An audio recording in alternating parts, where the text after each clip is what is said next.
So, all right, I see it. Okay, perfect. Very good. Yeah, of course, I created the cover image with AI. So yeah, iRobot, uModel, and you, that's you, a human. So we humans still model and the robots do the work. That's the basic idea of this talk. And yeah, Sandy already mentioned this book, the AI-assisted MBSE with SysML. That's the subtitle of this talk. And it makes it's much clearer what I'm talking about, but it's less cool than iRobot, uModel. Yeah, I wrote this book together with Doug Rosenberg and Brian Moberley. Actually, Doug mainly wrote the book. And the book describes how to use AI assistants to effectively develop a system with having quick results, fast feedbacks, and so on. And AI, by the way, AI is a very broad field, and the large language models, the LLMs, and the well-known ChatGPT and other ones, they are only one part of it. But however, if we talk about AI today, we usually mean an LLM such as ChatGPT, Gemini, Claude, or Copilot, and all the other ones. So we have seen many hypes in engineering, but I think AI is special. Never before has one been so pervasive and with such a high rate of innovation, and the impact on engineering and the whole humanity will be, or already is extremely huge. And maybe you have seen the keynote from Langdon Morris, the author of this book, AI Nation, at the Incosi IS this year in Ottawa. So I will not go into the details here about this talk, but would like to show you his forecast of the AI roadmap. And that was extremely impressive. So if he is right for the next years, each next year, the world will already be completely different than the previous year until we already reach the singularity in 5 to 7 years, which is, well, singularity means it's an unpredictable period. So the AI has then reached human intelligence. So maybe he's wrong, and maybe it comes later. But in any case, AI is really, really challenging for all of us. It's and has a lot of potentials, but also a lot of challenges. So let's talk about that, how we can use AI. So I'm not Langdon Morris. I'm Tim Weilkiens. And well, I have several hats on. And the older you get, the more hats you wear, and the harder it is to keep an introduction very short. But I'll keep it brief. I promise it. So I'm an MBSE consultant and trainer and executive board member of the company OSE. And I have been supporting companies in the field of MBSE since, wow, now almost for 25 years or so. I was also the co-chair of the last SysML v1 RTFs, currently co-chair together with Ed Seidowitz of the SysML 2.1 RTF. Yeah, and I write books. And one of the books is the AI book together with Doug and Brian. So let's start with the topic. Coming back to the AI stuff. Well, many people play around with ChatGPT, Gemini, and so on, asking questions, and of course, ask them to create funny pictures and videos like this one. Yeah, that's funny, but we can also use this seriously in engineering projects. That's also possible. For example, in workshops, when you work on use cases, SysML models, notes on whiteboards, or post-its on the walls are nice, but still a bit abstract. And AI can easily create a graphical storyboard of your use case in a minute. No? Well, if you don't set strict boundaries, you just prompt it. It's very creative. And of course, some of the results are wrong, but also funny. And it stimulates and it can also produce interesting ideas in the workshop. So and this makes a use case much more tangible. So you get much faster feedbacks in such a workshop. You can also create videos of your use case and see your system in action. That may seem like a gimmick or so, but it really helps to reduce the feedback cycles and make the engineering work more efficient overall. You can also use the AI as a subject matter expert, depending on your system and its knowledge, so the knowledge of the AI about those systems. But in particular, valuable it is that you can easily change the roles of the person you're speaking to, so the AI person. So for example, you can ask whether requirements are missing from the perspective of different roles, for example. Now, tell the AI you are now a subject matter expert, what are the requirements? Now you are a production expert, what are the requirements? Now you are a lawyer, what are the requirements? Now you are a customer, and so forth. Now that's quite useful to change the roles. Yeah, and finally, you can also easily create mock-ups. Sandy mentioned it from the talk from Hugo Ono at the OMG meeting last week. So you can create user interfaces of your system of interest, which also reduces feedback cycles and makes the engineering work more effective. The example here for a forest fire drone observation system may be a bit excessive, but however, imagine you would wanted to do something similar without AI. You would need to hire a designer in your company or an external designer who would require probably several hours to complete the task, including follow-up questions that you would then need to answer, and maybe additionally, there may be other people involved in the process, making it even more time-consuming. So overall, you get the user interface several days later after hours of work instead of in a minute with the AI. Now that I think it illustrates how effective the work together with an AI can be, in addition to the fun. But let's now switch to SysML. Because of the text notation, SysML v2 fits perfectly into the world of ChatGPT and the other ones. Of course, it also works with SysML v1, and there are already examples out there, so plugins for Cameo, SysML version 1, but that's more complicated. So with SysML v2, it's a perfect fit.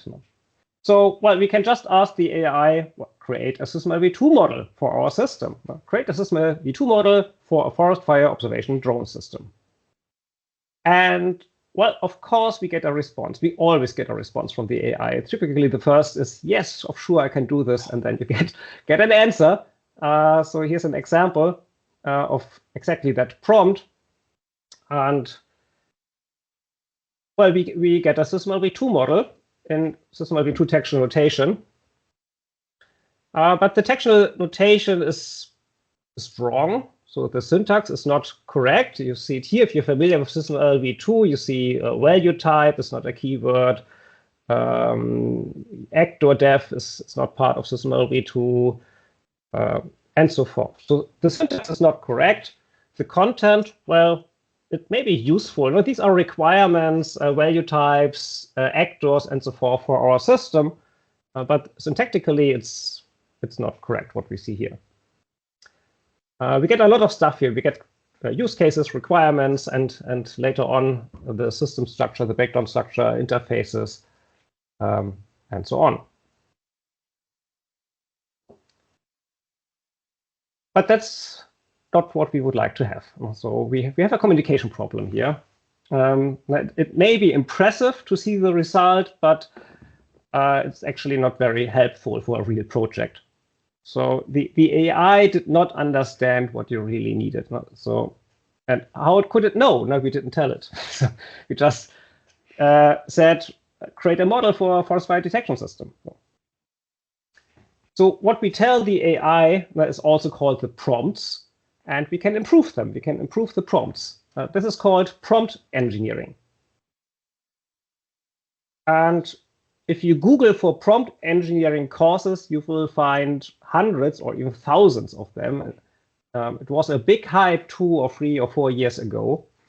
And they are still certainly helpful, but be careful. No? There's also a lot of junk out there. And things are developing very quickly and changes very often. But, well, it's helpful. So let's try a better prompt. And a basic, I think, stable pattern for prompts is provide a context, list clear instructions, and provide examples or templates. That's a good pattern for a prompt. And it works for all of the common LLMs. So let's try that one. You see here the context. It's also highlighted as a headline. So that's also good if you do prompts that you provide structured text and use headlines or markdown notation to make something bold, to emphasize things. So we have a context which explains what we would like to do. We would like to engineer our forest fire detection drone system and create a system architecture for it. And then the instructions, clear instructions, one after the other, so not a mix in just text. So first, create the requirements and the system architecture. Second, create the satisfy links from the architecture elements to the corresponding requirements. And third, output it in textual notation. And if we do this, so I don't do this live, it costs too much time, but that's, I recorded this a few days ago. Then, well, we get exactly what we told the AI. We get requirements, we get a system architecture, and we get satisfy links. In SysML2 textual notation, at least what the AI thinks is SysML2 textual notation, it's completely wrong. You see here block, for example, which is SysML1. That's a common error in generated SysML2 by AIs that mixes up SysML1 and v2. It seems that AIs also like plant UML very well, so that's also often the case that it uses plant UML. So, well, it was not perfect, but a little bit better because we got our requirements, we got our architecture, and we got the satisfy links. So the syntax was wrong, and well, was it really the content that we needed? Well, we got the right artifacts, but strictly speaking, we didn't tell the AI what we needed. So if we had simply told the same stuff to an expert, a human colleague, to go ahead and do it, we would have gotten something maybe exciting, good stuff, but perhaps also not what we actually need. So what's the purpose of this model? Why do you would like to create a specification document or whatever? So typically, you would not use the AI to do the requirements engineering and the architecting work for you. Now, that's still your job. Now, you are the engineer, and the AI is only the assistant that does the boring work. So iRobot and uModel and uEngineer. So the generation of requirements and the full breakdown structures is impressive, but for a real project, typically not very useful. That's still the engineer's work. But the AI can take over a lot of the boring work for you. But let's have a look on some more challenges with working with AIs. But sometimes they are more human than we think. They are sensitive in a way. So you get different results if you phrase something differently, or if you yell at them by writing in capital letters, and then you get different results. So they have not only learned our knowledge from all the content they got from the internet and other sources, but also our behavior, which is part in all these texts. That was the input of the training of the LLMs. So there are a lot of patterns about how to write good prompts, but the fine-tuning then can be sometimes tricky, and sometimes it helps to yell and write something in capital letters, and then you get the results. Another challenge, of course, is this one. The hallucination is also an important topic. The AI does not always tell the truth, so it's not very reliable. But in any case, it's helpful. Now, my colleagues also do not tell always the truth, or it's correct what they say, but they're also, despite of that, helpful colleagues. So it's quite human. But of course, it's a topic. So that's what I often hear. Useless AI, the SysML v2 is wrong. That was stupid stuff. I cannot use it. The attributes of the requirements were not the attributes that I need in my project. Now, the architecture is all wrong. I do this differently, and everything is wrong, blah, blah, blah, blah, and so forth. And after some initial fun with images and videos, often frustration sets in. And no wonder that the nail won't go into the wall if you hold the hammer the wrong way around. Using AI correctly is more than just typing a few words into the chat. It's the prompt engineering thing, but there's much more. So first, there is not the single AI. So without a context, AI is everything and everyone at the same time. So then it's no wonder that you get very confusing responses. So think in agents and in roles. Assign different roles to different AIs and train the roles differently. That's helpful. So you can set the role for an AI, and it's a bit like a job description. You create a job description for your AI assistant. Writing a job description is also helpful for you to clarify what you actually expect from the AI. And once it has been clearly formulated, can then also be communicated to the AI and helps to set the context there.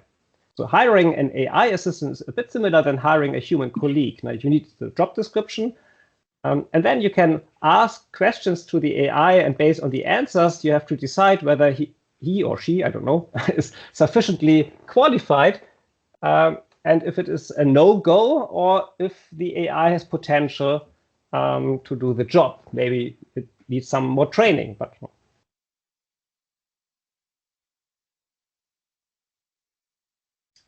well, every project or organization has its own MBSE methodology. They are the standard methodologies, but it's customized in every organizations. And ideally, it should also be clearly documented somewhere. And then you can communicate this also to the AI, because the AI also needs this knowledge to help you efficiently in the MBSE work. So at the same time, it can then support also the engineers in the engineering process. And the AI can then suggest or take over some tasks. So like, oh, you have added a new requirement. Do not forget to also update the SysML model and also the specification document, and then also the project management spreadsheet and so forth. Should I do it for you? Something like that. That's possible already today. Here on the slide, the sentences are only some very few examples and simplified. Also part of a methodology is, well, let's call it the concept model of your system or your engineering artifacts that you cover with SysML. A SysML diagram or view may look simple, but and they should look simple because we use them to communicate. But the model structure in the background is usually not trivial. It's a multi-dimensional structure with vertical and horizontal layers, like here on the slide. And how you structure your model and how you create the relationships between the elements, that's also project specific and should be clearly defined and communicated to the AI. Of course, some are by rules of the SysML v2 language, but a lot of stuff is project specific. There are many different ways how to model, for example, use cases and how to link use cases with requirements and so on. And without that knowledge, an AI cannot create the suitable model structures for you, of course. Also, part of this is the project-specific SysML library. Well, in SysML v1, you would call the stereotypes and profiles. In SysML v2, it's a library-based approach. So, for example, here, now, how do you define a requirement in your project? What are your project-specific attributes for a requirement? So here we add the risk level and the obligation attributes to a requirement. So this is also something we must provide then to the AI, so the AI can use this information. And another one goes in the same direction. We also should derive model patterns as templates from our concept models and provide this to the AI. So here you can see a SysML model template with placeholders enclosed by exclamation marks. You can use any kind of delimiter. Here is exclamation marks. And then you provide these patterns to the AI and explain how to replace these placeholders with the corresponding information. And with this technique, even out of the box, AI such as ChatGPT can produce 100% syntactically correct SysML v2. So that works.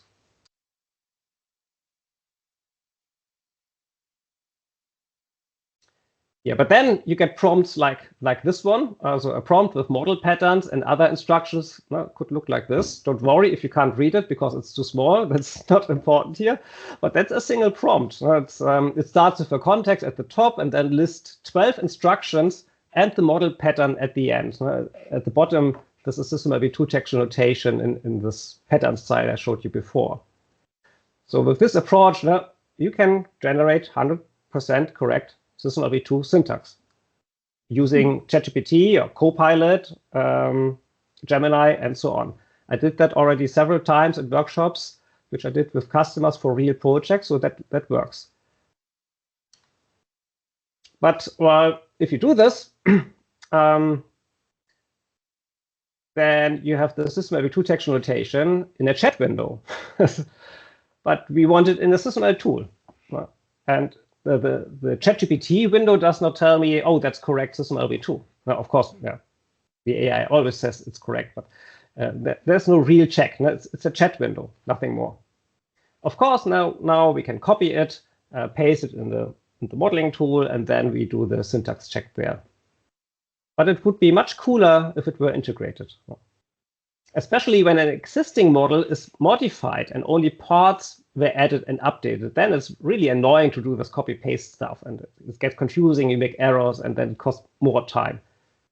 So to work really effectively, we need an integrated platform that takes over what has been shown so far, so that uses the patterns, the methodology stuff, has the different roles, so the different agents that work together. We have a SysML agent and have maybe a methodology agent and so forth. So you can do this manually, but in an integrated platform, then that's really nice.